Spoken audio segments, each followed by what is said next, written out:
So again, that talking point, because again, I've listened to some discussions in other places, and they'll turn around and say, "Well, hang on, well, maybe because they Orange Man bad. Oh, maybe they haven't hit everything. Maybe this isn't half as successful as it seems. Maybe he's going to get dragged back in." Because literally, towards the left, and wait till I show you some of the political reaction in the United States, is they are casting this as a giant mistake. So therefore, they are echoing what they're hearing back from Tehran. That absolutely, despite the bluster, it didn't work. Well, that's why I was keen to say at the start of this discussion that the world is a safer place now, and that all preceding presidents would have taken the same action here. This is not something that's come up in the last 6 months or even in the last 20 months since October the 7th.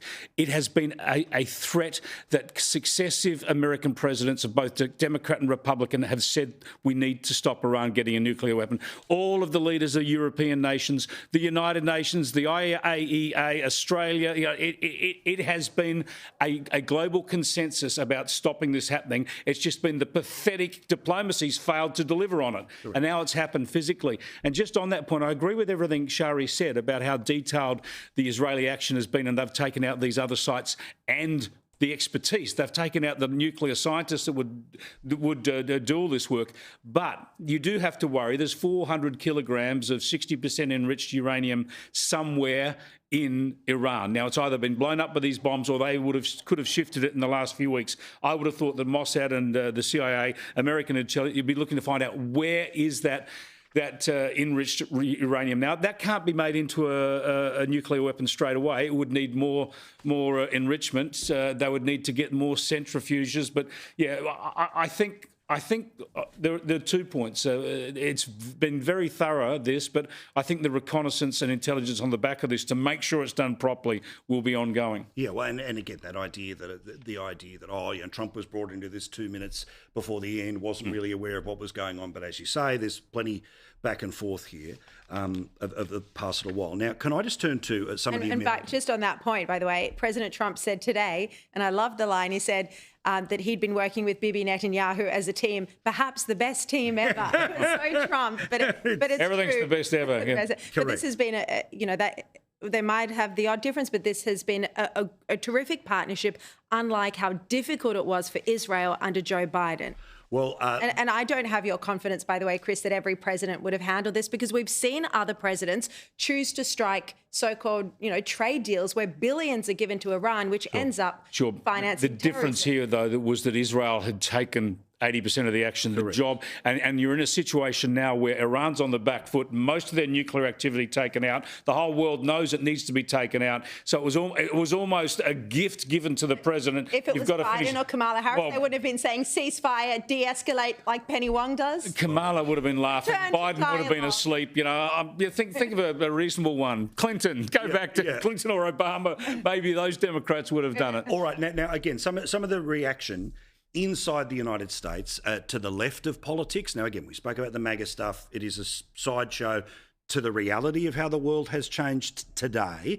But, of course, in the United States, the capacity of a president to be able to start something without having to go and get permission first from Congress is an area that as often can be debated.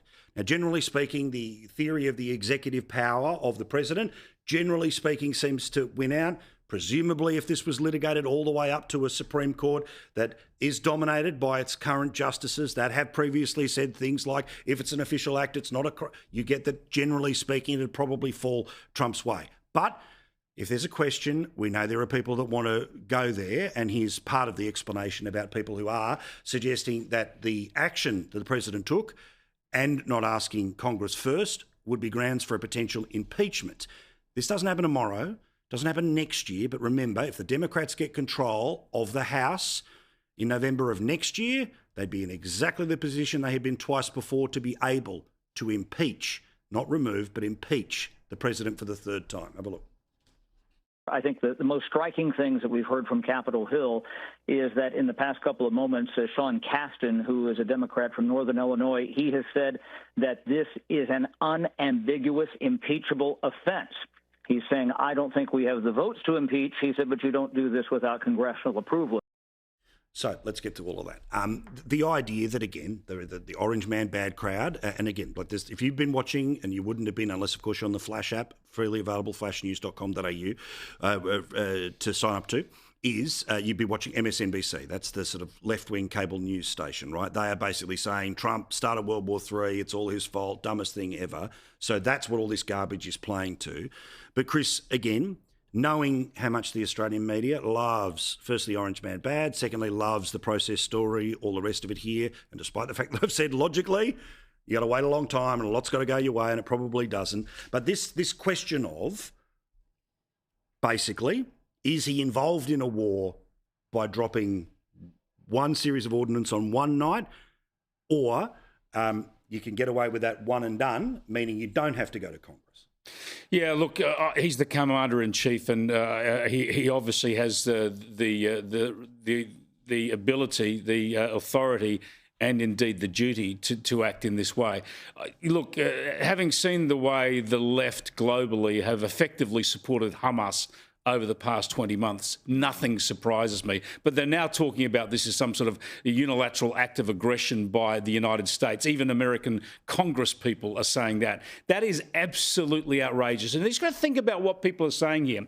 If they're trying to say that America and Israel are the aggressors here, they are giving a leave pass to the Islamic Republic of Iran for supporting and facilitating the slaughter and atrocities of October the 7th. They're giving them a leave pass for having Hezbollah in Syria and Lebanon raining down rockets on civilian areas of Israel for month after month after month. They're giving a leave pass to the Houthis for attacking ships in the Gulf and also sending missiles into Israel, hitting airports and civilian areas. They're giving a leave pass to Iran for directly targeting its missiles at Israeli cities, at suburban areas. This is a war crime, but the UN doesn't say diddly squat about it. They're too focused on demonising Israel and the US. Now, people have to think logically about the appalling regime that Iran is, the horrible atrocities they've either committed themselves or facilitated others to deliver,